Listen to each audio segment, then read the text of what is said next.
do you know that Hitler was on drugs? In Germany, we keep records of everything, and I was fortunate enough to find the records, the notes of Theo Morell, who was the personal physician of Hitler. Drugs have been a part of human history for thousands of years, shaping cultures and societies in ways you might not believe. Ancient civilizations used them for religious rituals, healing, and exploring consciousness. In the 20th century, drugs played a crucial role in wars, boosting endurance, focus, and easing pain. Join us as we explore the intriguing journey of these substances and uncover what drugs were like throughout history. Number 8. The role of Pervitin in World War II. During World War II, the extensive misuse of stimulants, commonly referred to as brain ticklers, by Japanese, American, and British forces was undeniable. However, it was the Germans who initially set this trend during the early stages of the conflict. Despite Nazi Germany's staunch anti-drug stance, viewing social drug use as indicative of personal weakness and societal decay, they hypocritically endorsed drug use in the military. Nazi propaganda presented drugs like amphetamines, nicknamed Black Beauties, as exclusive privileges for soldiers. While other substances were banned or frowned upon, amphetamines were hailed as miraculous when they hit the market in the late 1930s. The drug was symbolically linked to the Nazi motto, "Germany, awake," as it was believed to energize and boost soldiers' confidence. This aligned perfectly with the Third Reich's obsession with physical and mental superiority. While substances like alcohol were considered escapists' indulgences, amphetamines were valued for enhancing alertness and vigilance. Historical discussions often highlight the fascination with the myth of super soldiers during World War II, and amphetamines were seen as a shortcut to transforming ordinary soldiers into these superhuman warriors. Hitler famously proclaimed, "We don't need weak people, we want only the strong," making the use of amphetamines synonymous with strength. Interestingly, the introduction of amphetamines to Germany is often attributed to US athletes. Some used Benzedrine, an American version of amphetamines, at the 1936 Berlin Olympics. Inspired by this, German chemist Friedrich Hauschild began researching and eventually synthesized a similar drug. This became pivotal in a popular 21st century TV show about a cancer-stricken teacher who turns to drug manufacturing. Hauschild was working for Temmler Werke, a Berlin-based pharmaceutical company, which launched the drug under the brand name Pervitin in the winter of 1937. An aggressive marketing campaign quickly made Pervitin widely known. It was available without a prescription, even incorporated into chocolates marketed for their stimulating effects. Pervitin's role became increasingly significant from 1939 to 1945 as the Third Reich executed its blitzkrieg tactics across Europe. While Nazi military success is often attributed to technological and strategic superiority, the role of Pervitin in enhancing soldier performance was significant. The drug was used extensively to boost energy, reduce the need for sleep and food, and heighten morale among troops, making them more receptive to Nazi propaganda.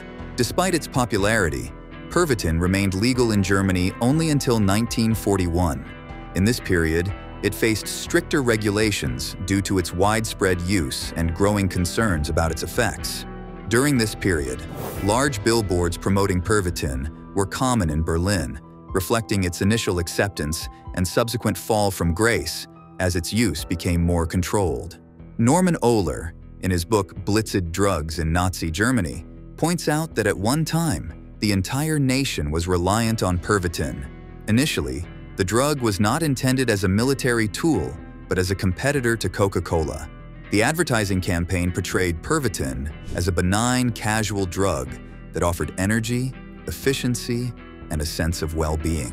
This made it incredibly popular among the German populace during a period marked by economic crisis, political unrest, and the looming threat of another Great War. Pervitin was so affordable and effective at boosting productivity and spreading euphoria that it quickly became a staple, not just among workers, but also within the highest echelons of the Nazi regime. Adolf Hitler himself was known to use drugs prescribed by his doctor, Theodor Morell. The drug's impact was also tested academically. Otto Ranke, A director at Berlin's Academy of Military Medicine concluded that amphetamines could significantly enhance soldiers' performance on the front lines, suggesting their potential to bolster the German war effort. Under the guidance of Otto Ranke, Pervitin was rolled out into the daily routine of Nazi soldiers, taken up to twice daily. This drug turned soldiers into tireless machines, fearless and unusually upbeat, even in dire situations. Ranke's vision to overpower the enemy with drug-enhanced soldiers came to life.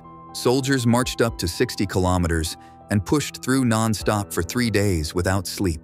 This endurance was crucial during the invasions of Poland in 1939, the Blitz through the French Ardennes in 1940, and continuous fighting for 11 days in the Balkan Campaign of 1941. Caught up in the success, Ranke became a regular user himself, fully embracing the dream of Nazi dominance. He and his team, caught up in the work, surpassed the recommended doses, driven by the relentless pace of their responsibilities. Before the full-scale invasion of Poland, Pervitin was trial run with the 3rd Tank Division during the occupation of Czechoslovakia.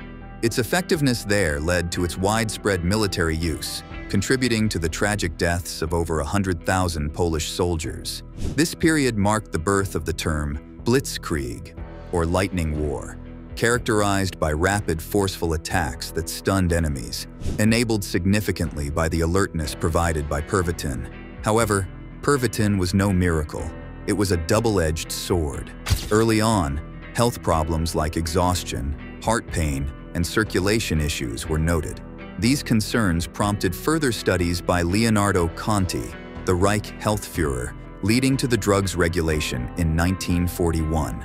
Yet, these warnings were largely ignored, and Pervitin continued to be widely used, even as the nation faced a massive withdrawal when attempts were made to curb its use. Ironically, Hitler himself was heavily addicted. Despite initial prohibitions, military officials turned a blind eye, focusing on the drug's short-term benefits.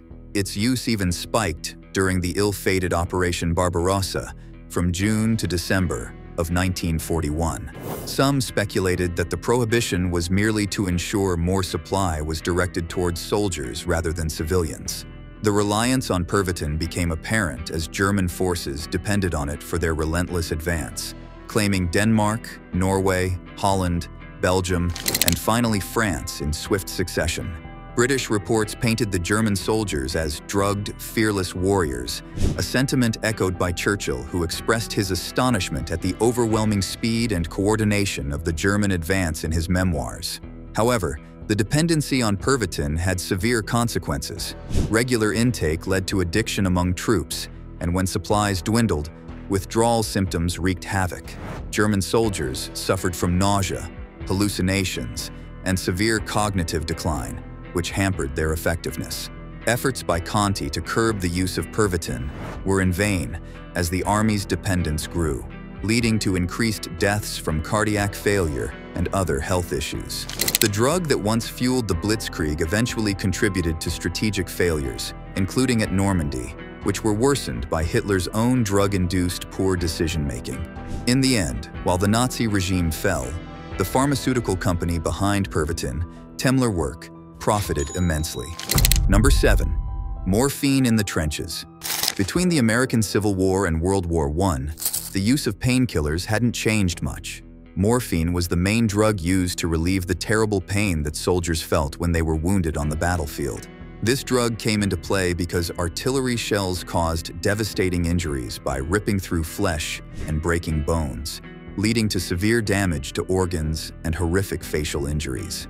Morphine sulfate, named after Morpheus, the Greek god of sleep, was the strongest painkiller available. However, morphine was powerful and had to be used carefully. To avoid giving too much morphine, medics on the front lines would mark a cross on the forehead of soldiers who had been given the drug. This was a quick way to show that morphine had already been administered to prevent an accidental overdose. The usual dose recommended was 1/4 of a grain, or 16 milligrams. But in the chaos of war, mistakes happened. Sometimes a soldier would be given morphine more than once. Those with very severe injuries might even receive larger doses to help ease their pain. Adding to the complexity, Injured soldiers sometimes took morphine themselves while waiting for medical help. This could make it harder for doctors to figure out if a soldier's symptoms were from an overdose or his injuries. Because of this, there were cases where medical staff couldn't tell if the symptoms were due to too much morphine or the injuries themselves. There was also a worry about soldiers becoming addicted to morphine. Some doctors thought it might be better for soldiers to wait for more advanced medical care before taking painkillers. One well-known person who became addicted to morphine was Hermann Göring, a noted fighter pilot who later became a high-ranking Nazi official. Despite its problems, morphine remained the go-to drug for pain relief. It was a time when opioids were commonly used not just in medicine, but also casually, even to help babies sleep. Morphine was also sometimes used to humanely end the lives of soldiers who were so badly hurt that recovery was impossible. A striking memory from the Battle of Aubers Ridge in May 1915 includes a British private who recalled seeing a soldier who was so badly mutilated he had lost all his facial features, but was still alive. The medical tools at the time couldn't handle such severe injuries, so a higher dose of morphine was given to these soldiers to ease their suffering. Often, it was the nurses and lower-ranked soldiers who had to administer these mercy doses because many doctors and sergeants found it too hard to do. Besides morphine, other painkillers used during World War I included sodium salicylate and tinctura opii campharata. Morphine was also used alongside chloroform and goprelto for anesthesia. Goprelto, which comes from the tropane alkaloid known as snow white, found in coca leaves, has effects that stimulate the central nervous system and act as a local anesthetic. Number 6. Snow White in combat.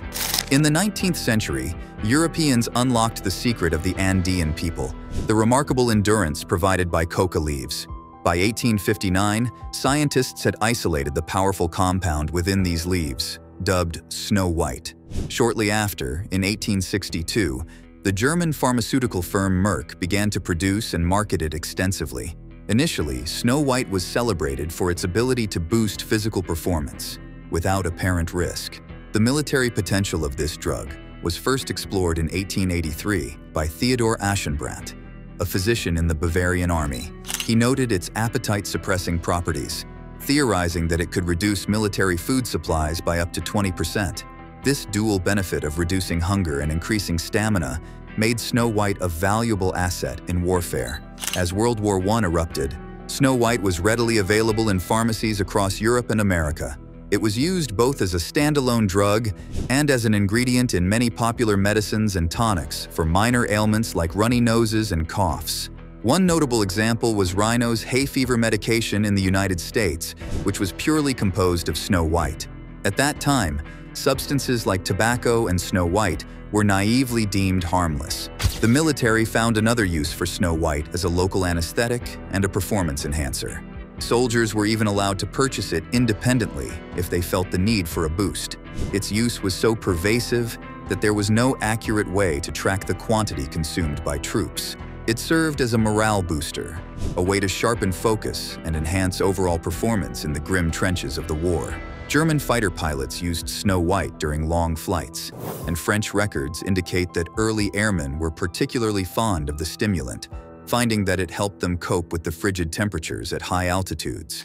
However, its use was even more widespread among infantry soldiers than airmen. At the outset of the war, the German Army Command even considered issuing daily rations of Snow White to soldiers to curb their appetite and boost their endurance. This plan was only shelved due to insufficient supplies of the drug. The British military, meanwhile, distributed Snow White under the codename Forced March.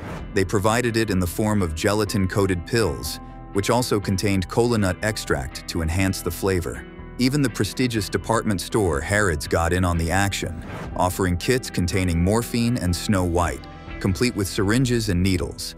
These were marketed in the Times as a useful present for friends at the front. Additionally, the renowned pharmacy Savory and More sold mail-order medical kits that included Snow White and Smack, showcasing the widespread and somewhat casual distribution of these potent substances during the war.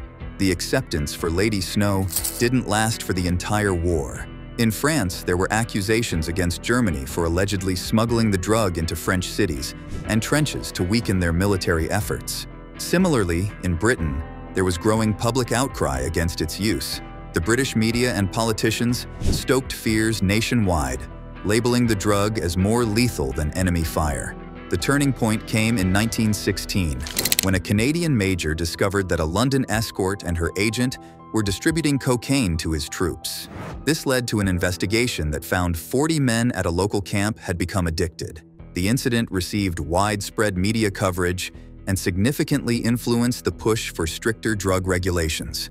This scandal served as a catalyst for an anti-drug campaign that resonated with the wartime paranoia and anxiety prevalent in Britain at the time. By late 1915, the production of white gold by the German pharmaceutical company Merck had plummeted dramatically to only 447 kilograms from nearly 9,000 kilograms in 1913. The disruption of international trade during the war severely limited the supply of Peruvian coca leaves to European factories, impacting cocaine production. The growing moral panic around the use of cocaine led to significant legislative changes. On May 11, 1916, the British Army Council issued a directive prohibiting the unauthorized sale or distribution of psychoactive substances to military personnel, except for strictly controlled medical uses. While World War I initially led to an increase in the use of narcotics like cocaine and morphine, it ultimately set the stage for the development of comprehensive drug control policies. Number 5. Drug use in the Vietnam War. During the Vietnam War, U.S. soldiers used more drugs than any other previous generation in the U.S. Army. Between 1966 and 1969, troops in Vietnam received 225 million doses of speed. This amount was more than what all U.S. and British forces consumed during World War II combined. While President Nixon launched the War on Drugs in 1971, a report revealed that 51% of U.S. troops in Vietnam had smoked marijuana. Additionally, 31% had used psychedelics like mescaline and psilocybin mushrooms, while 28% were on harder drugs like cocaine and heroin. However, these figures only account for drugs purchased on the black market. They do not include the large amounts of speed that were officially distributed to soldiers to boost their performance. The military also prescribed heavy sedatives to help soldiers cope with anxiety and prevent mental breakdowns. The strategy seemed to work. The mental breakdown rate among soldiers in Vietnam was just 1%, a significant drop compared to World War II, where about 10% of soldiers returned home suffering from shell shock. But there were downsides to this heavy drug use.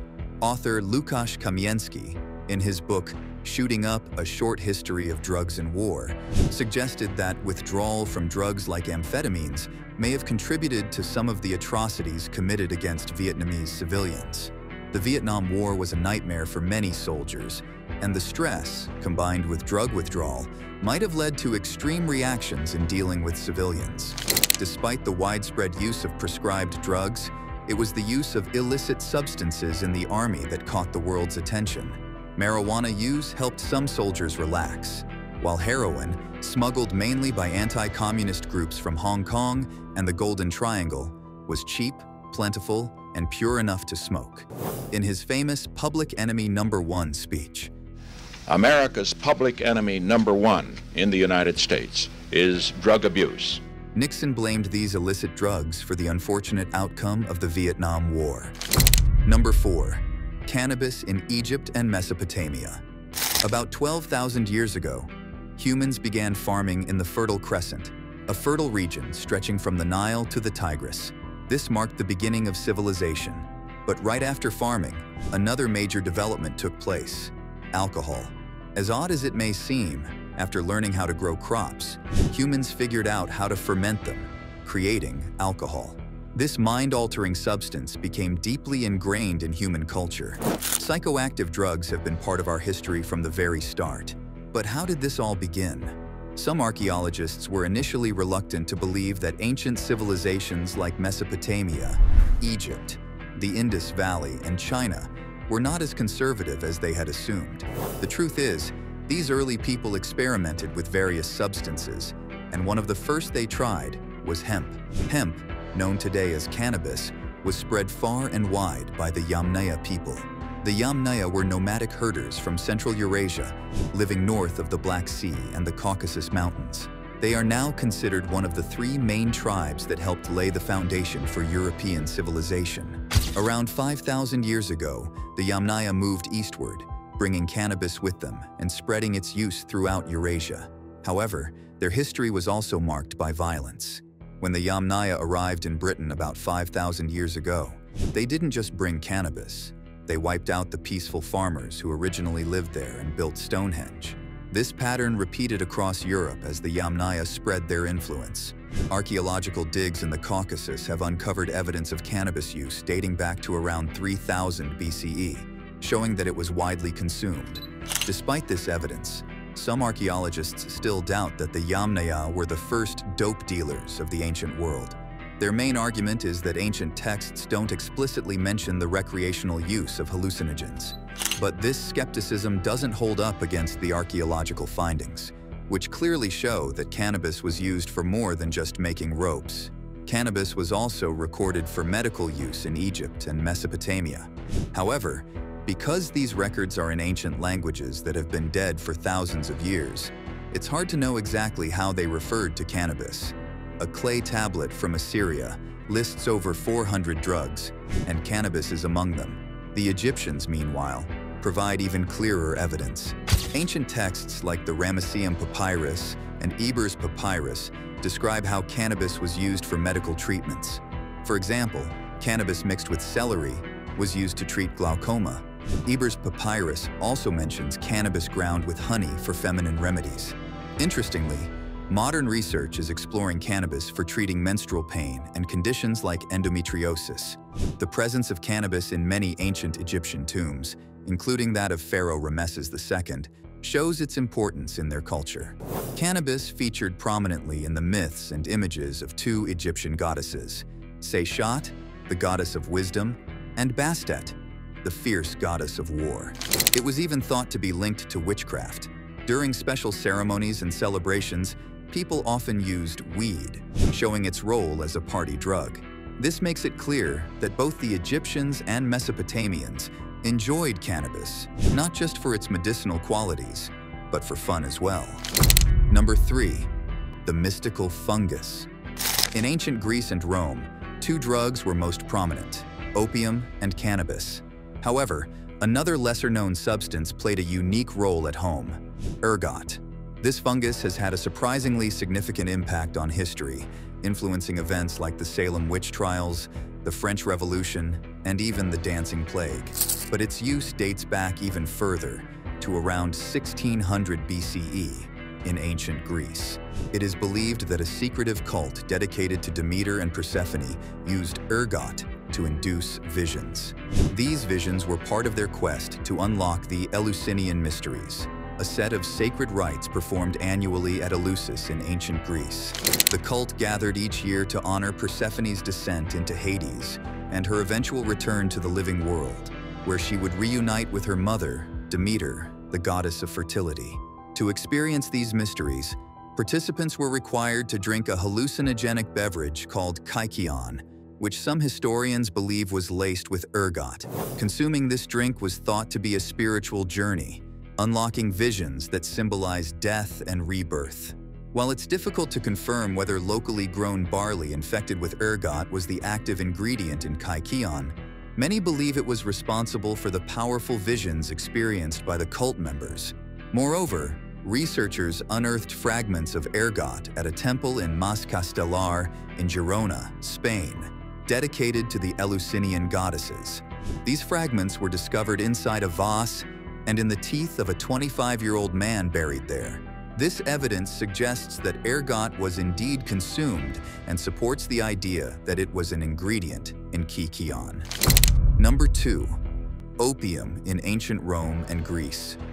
Poppies are more than just a staple of fantasy novels. They have a long history in ancient civilizations, especially in Rome and Greece. It's no surprise to see poppies frequently depicted on statues and engravings from these times, signaling their widespread use, not just for their beauty, but for medicinal and recreational purposes. Archaeologists have uncovered fascinating evidence from as far back as 1600 BC, showing that the ancients crafted small flasks in the shape of poppy capsules, the part of the flower just beneath the petals that contains opium. These peculiarly shaped flasks weren't just for show, they had a very specific purpose. Forensic analysis of residues in these excavated flasks confirms they were used to store opium and other psychoactive substances. Such jars and capsules have been found across the Levant, Egypt, and the Middle East, suggesting a widespread distribution network. The design uniformity of these containers indicates they were mass-produced by organized manufacturing units. Opium likely made its way to ancient Greece via Mesopotamia and Egypt, with the latter known for its extensive opium cultivation. The Greeks had access to several varieties of Egyptian opium. In the classical era, Greeks referred to opium extracted from these plants as Opium Thebiacum, named after the city of Wasit, known to the Greeks as Thebes. There was also Opium Cyrenaicum, a variant from the region of Libya, just west of Egypt. The ancient Greeks were not just importers, but also cultivators of opium. The famous physician Dioscorides detailed the delicate process of opium extraction. He advised farmers to wait for the morning dew to dry, then gently slice around the top of the poppy capsule without piercing it. Instead, they should slice straight down the outside. The sap that oozed out was collected with a spoon, thickened over time, and harvested over several days. The use of opium evolved with the Romans, who found innovative ways to incorporate it into daily life. One popular Roman invention was Cretic wine, an opium-infused beverage used as a sleep aid. For less potent effects, they created meconium, a drink made from poppy leaves, which could be considered a diluted form of the drug. In Rome, opium was not only legal, but also readily available in the bustling streets. It was sold in the form of small tablets at specialist stalls in most marketplaces. Number 1. Mushroom mania. Berserkers, the fierce Viking warriors, were known for their wild and frenzied behavior on the battlefield. Before charging into battle or setting out on a raid, these warriors would take part in blessing rituals. During these rituals, it is believed that berserkers would enter a self-induced hypnotic trance. In this state, they would lose conscious control of their actions, with their minds acting subconsciously. This trance would make them appear distant and unaware of their surroundings. Their awareness of pain would decrease, while their muscle strength would significantly increase. Despite losing the ability to think critically and having little control over their social behavior, these warriors would still be fully awake, driven by an uncontrollable rage as they charged into battle. The wild, savage nature of these berserkers has long been a subject of fascination, and many theories have been proposed to explain their bloodthirsty behavior. One of the most popular theories, which emerged in 1784, was proposed by a Swedish priest named Ödman. He suggested that the berserkers' fury was the result of consuming fly agaric mushrooms, which are common in Scandinavia. These mushrooms contain a psychoactive compound called muscimol, a GABA receptor agonist. This compound is known to produce sedative hypnotic, depressant, and hallucinogenic effects. Because GABA receptors are widespread throughout the brain, muscimol alters brain activity in several regions, including those responsible for emotions and higher executive functions. The effects of muscimol can begin within 30 minutes to 2 hours after consumption and can last anywhere from 5 to 10 hours.